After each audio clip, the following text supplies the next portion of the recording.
Welcome to the Wickedly Smart Women podcast, featuring stellar conversations with emerging and established wickedly smart women.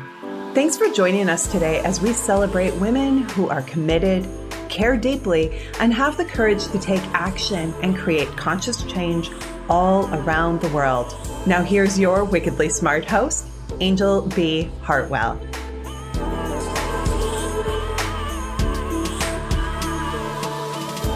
Welcome to another episode of the Wickedly Smart Women podcast, where we celebrate wickedly smart women and provide our listeners with a wealth of wisdom along with immediately actionable steps to be smarter, spunkier, and more successful in their impact and their leadership.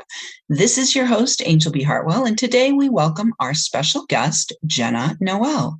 Jenna is an award-winning photographer who's been shooting professionally for 15 years. Starting with a focus in weddings, Jenna is now devoting time to helping other creatives along their path with her new education brand, Endless Summer Collective.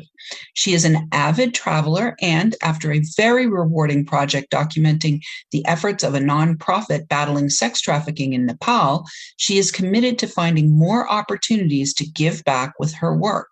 Her photography has a strong focus in emotional, evocative perspectives, and she believes photography is a timeless and universal language. And I am just so excited to have you here with us today on the show. Welcome, Jenna.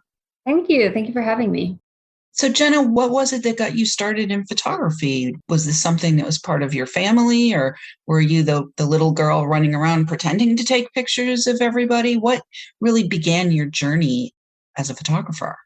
I started photography in high school. I had always been a creator, always drawing. I played instruments. And one day my dad just gave me his old film camera to play around with. And I realized it came pretty naturally to me. At that time, this was pre-digital cameras even existing, so that it was back in the dark room in those days. But I just realized I really liked it. I didn't really think of it as a career move until I graduated college and kind of had a little bit of an existential crisis about what to do with my life, and thought, why don't I do something that I'm already good at and enjoy? So it kind of took off from there. Oh my God, that's a great mindset. Why don't I do something that I'm good at and I enjoy? So many people actually do things that they think they're supposed to do rather than having that mindset. So what a beautiful way to get started. So let's talk, Jenna, about that, because basically you made the choice to step into entrepreneurship, right? And so, one of the things that I know that happens frequently for artists is, and it's not just artists, I think it's any kind of service professional where you step into wanting to serve people with your gift, right? But then along comes with it this entrepreneur thing that you have to also do. So I'd love to have you speak a little bit about how it was for you initially getting started as an entrepreneur in the photography business. And maybe if you talk about some of the moments where you might have even questioned, what am I doing? So originally when I went to college, I wanted to be a vet, but even when I wanted to be a vet, I knew I wanted to have my own clinic. I always knew I wanted to work for myself. So it wasn't a big stretch to decide to own my own business. I think I went into it a little bit slower than most. I think these days, a lot of people can pick up a camera and put together a template website and call themselves a photographer. I was a lot more cautious than that. I spent a lot of years working with other companies and kind of developing my skill set. So by the time I did start my own business, I was pretty well grounded to know how to do it. And it took off very, very quickly. I was able to go full-time very quickly. But over the course of 15 years, of course, there's been so many times where I've thought, what am I doing? Even when it was going well, sometimes it's going really, really well and you're overworked and you're just like, can I keep this up? Or sometimes it's going not so well. And it could be for a creative reason. You're burnt out. You're out of new ideas. You've been seeing too much of other people's work on Instagram and it's kind of killing your own innovation. Or it could be on the business front with, just because you started a business doesn't mean you have a sales background and not really knowing how to get new leads or nurture them or get the type of leads you want to get. that's really frustrating. And obviously the last 2 years, I think, made all of us who are small business owners in any genre really rethink our lives a bit, because it hit hard. Mm-hmm. Yeah. Well, I think in your industry in particular, I mean, there's a lot of industries where it really hit hard. I speak, right? And literally had a book tour planned for 2020. Gosh. And that was not happening pretty quickly into 2020. And you obviously, as a photographer, there's a lot of interpersonal work that you do, but also it sounds like you've done a lot of traveling as well. And so yeah, I would love to hear from you. Like, what are some of the things that either in the last couple of years, because of Corona's, putting the spotlight on making us really think about what's actually important to us, or even in this 15-year journey that you've had where, you knew that you had to make some kind of a change? Like, do you have like internal indicators, and do you have some thoughts for our listeners about steps that you might have taken to change things up so that you could move more effortlessly in the direction of your dreams? Yeah, so I don't think there was really anything I could have done that would have completely dodged the Corona bullet for me. I think it was really hard on everyone, even in different kinds of businesses, because people were obviously cleaving to what money they had left. So it was a hard time to introduce new services or try to pivot. Around 2018, I had identified that I was taking on too high volume and I wasn't able to be my best self to each individual client and give them what I wanted to give them. And I also wasn't being good to myself. So starting in 2019, like mid 2019, I had started to do some research about what to change, how to change it, and kind of building up momentum to do a rebrand and things like that. And then the world just kind of came crashing down and all that had to get put on hold. I was sick for a very long time during the past 2 years.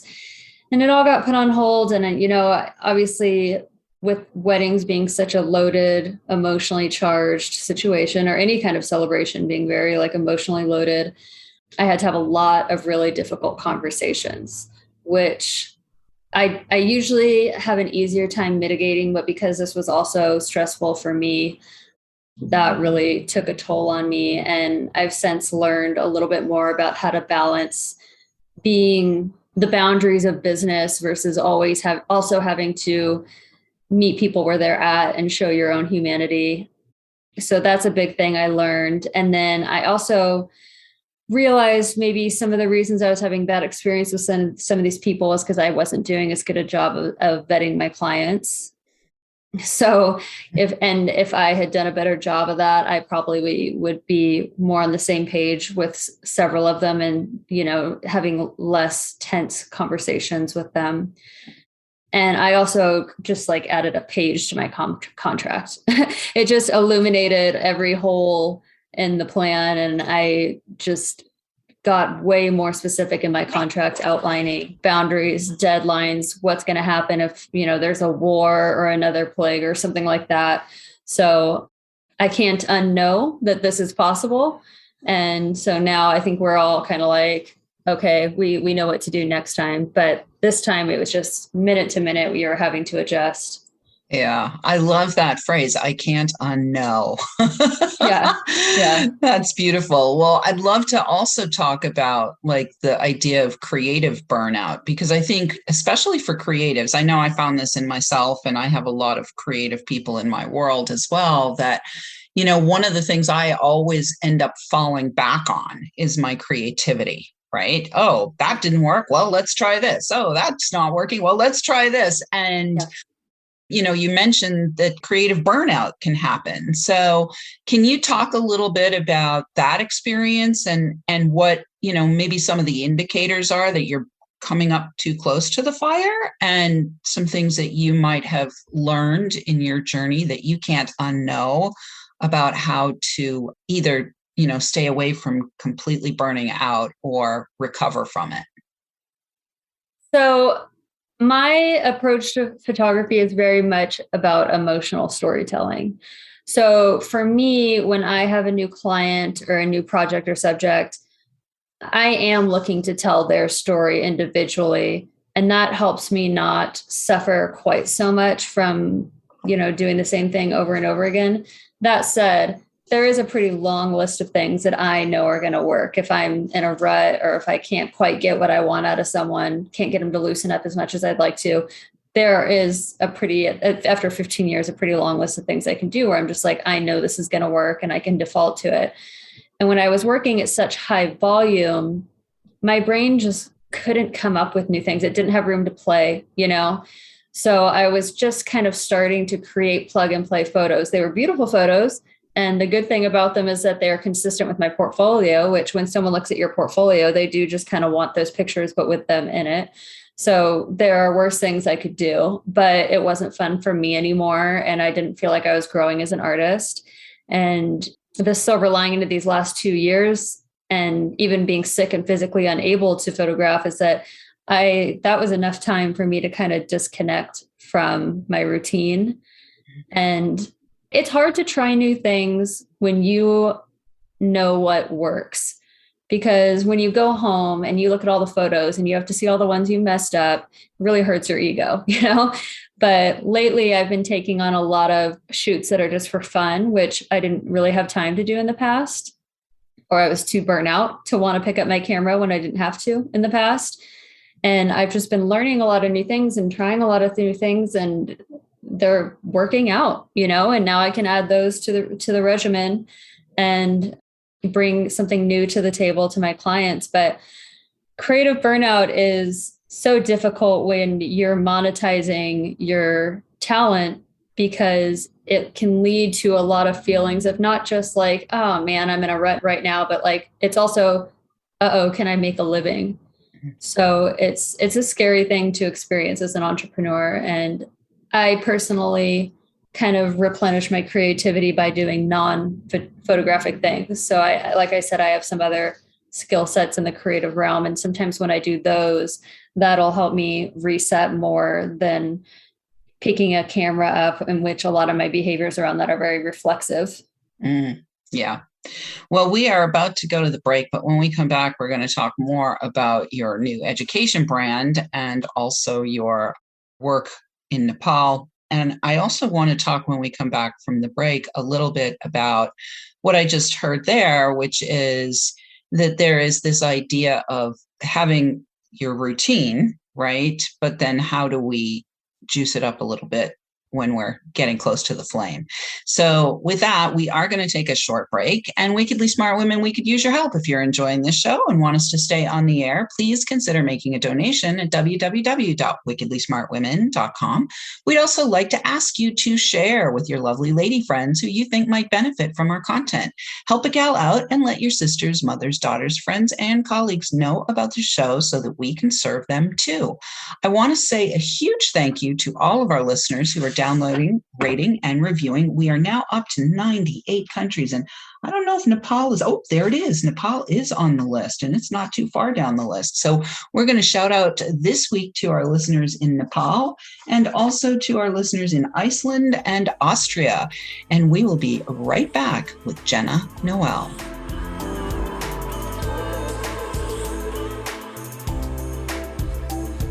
The Wickedly Smart Women podcast is brought to you by the Wealthy Life Mentor. Women, are you on the edge knowing that life is calling you to make a change?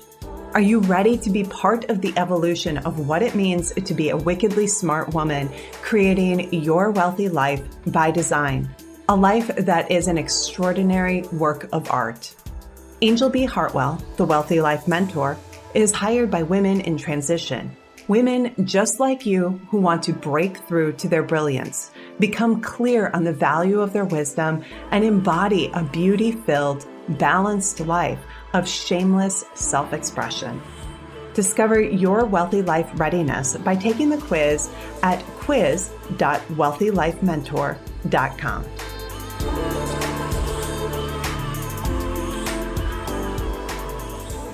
And we are back with Jenna Noelle, and you can find out more about her and her work at Jenna-Noelle-creative.com, and we will have that link for you in the show notes.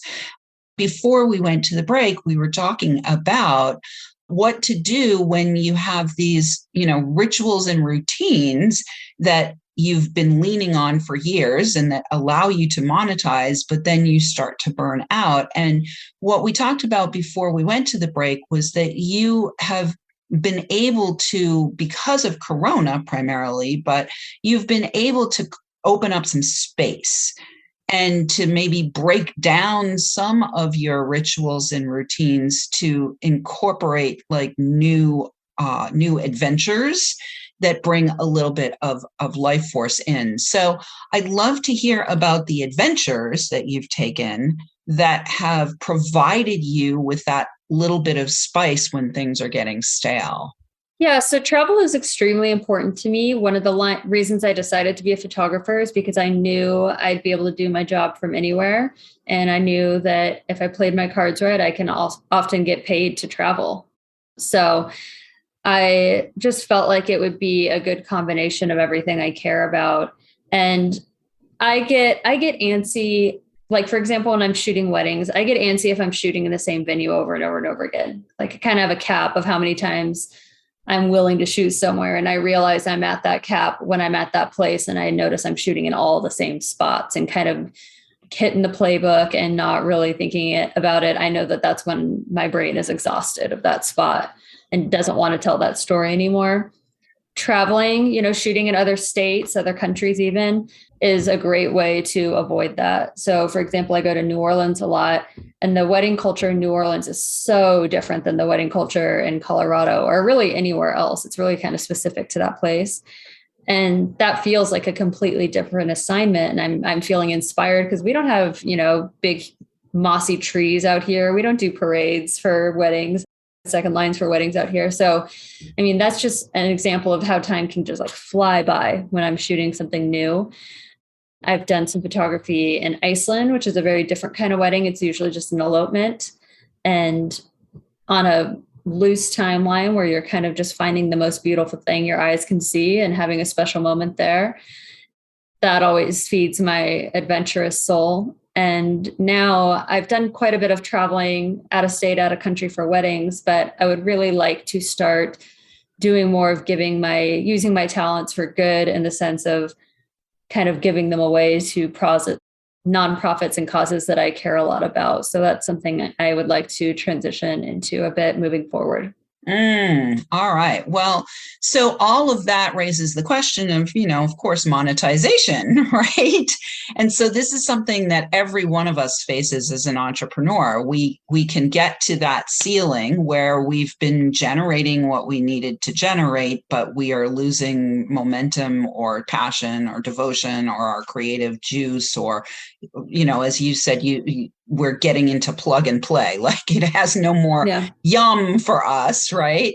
Mm-hmm. And often that will start to also show up in our finances. That will often sometimes show up in our finances. And at the same time, like most people who are in any kind of service-based entrepreneurship, we do have a heart for serving people. And so now you have this desire to serve your gifts without getting paid in some instances, in service to a larger vision that you feel aligned with. So can we talk a little bit about this nonprofit that you documented in Nepal?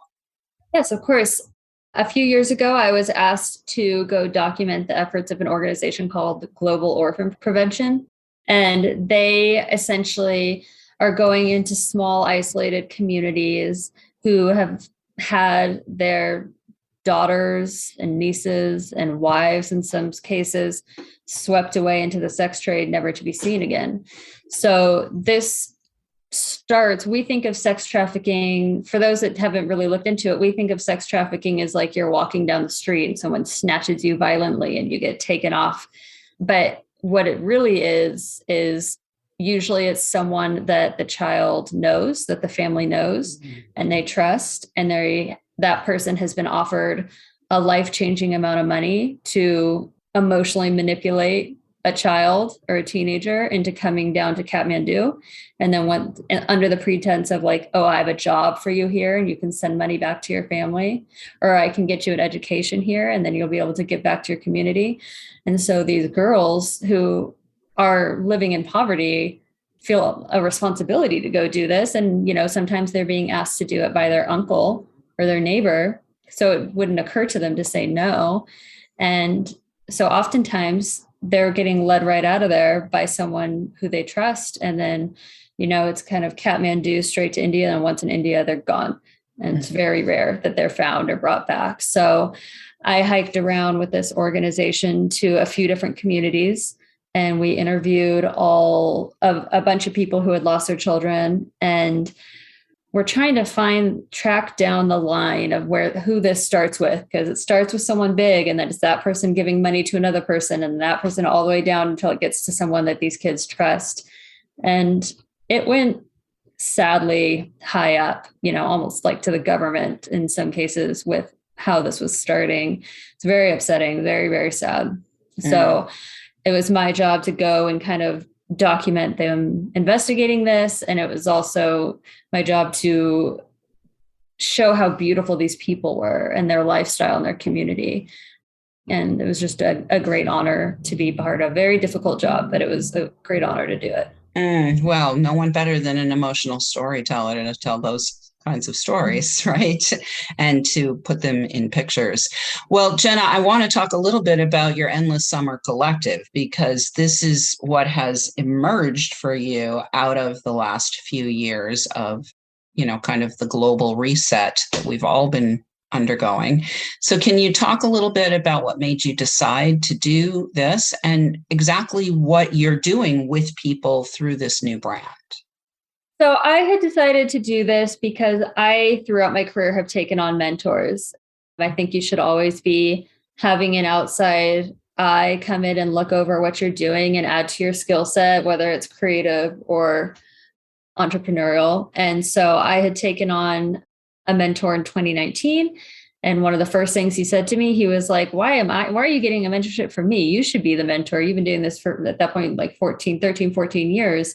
You should be making a business out of this. You have knowledge that I don't even probably have. And so that was a thought. I always knew I wanted to start a second business that I could develop some passive income from. I think it's important to diversify your income streams if you're looking for financial stability. And I had always thought, I'll sell off my contract templates, my developed presets, things like that. But I hadn't really considered actually being a mentor until that moment. So I started this other business, kind of soft launched it, and I'm doing one-to-one mentorships with people for now. I've also got a long form program that's a biweekly with structured homework and what needs to be done to help people level up. There is an aspect to it and where I kind of want to help people creatively cultivate and energetically, think about what makes them happy. But I think what comes up a lot in mentorship programs is people giving very existential advice, which is good, but has its place. And I know I have multiple times in my career needed someone to just actually tell me what to do. What should I charge? What should my contract say? How many assignments should I take on?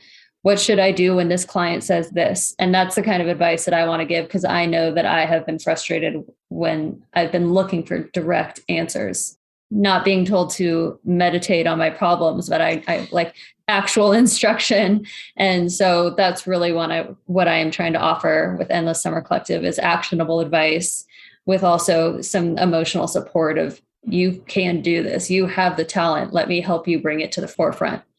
Beautiful. Well, congratulations on your new creation. That sounds amazing. And I don't disagree with you. I mean, I've definitely myself invested hundreds of thousands of dollars in mentorship, and I am a mentor for wickedly smart women around the world and have had many of them invest through my work to expand and grow. And I like to bring what I like to call spiritual technologies and practical strategies. I could never do one or the other. They've got to be married. They've got to be married, right? And being told to go meditate is a great idea, but it doesn't necessarily always pay the mortgage. So I mean, there's both. It's like when you go to the doctor, they're going to tell you to take this pill, but they're also going to tell you, you should probably start walking every day. And you need to do both those things. And both of those are good advice. So it's not dissimilar when looking at creative entrepreneurship. Yeah, beautiful. So who are your favorite people to work with, Jenna? That's another thing that came out of 2020. I really rethought what kind of people I like to work with, both on the vendor side, collaborating with, and on the client side. I really want to work with people who want to feel joy on their wedding day. It can be a very consumerist, social signaling type industry. It can be. But ultimately, you're doing this because you have met your best friend and someone you want to spend your life with. And if that story doesn't get told through the photos, I think that's a failure. So I want to make sure people are trying to have fun on their day. I want to make sure that these are people who our values align and I can energetically feel that we're a good match. I ask a lot of questions in my contact form that seem unrelated, like what are you watching on Netflix? What kind of music are you listening to? And just trying to get a kind of feel of what kind of people these are. Obviously, something I've added to the list now is they have to be willing to compensate me what I believe my experience and portfolio and talent level is worth. So even if they're the best people in the world, I used to kind of just like give it away at low prices. And it's something that is not good for the heart or soul to do. Or the pocketbook or the bank account. To do. So, budget is a factor now. And I want to work with talented vendor teams where we're all collaborating it to make it all of us look good and the day better for everyone involved, especially the bride. Beautiful. And how about the folks that are coming into your Endless Summer Collective, that other business? Who are the people that you're interested in serving there?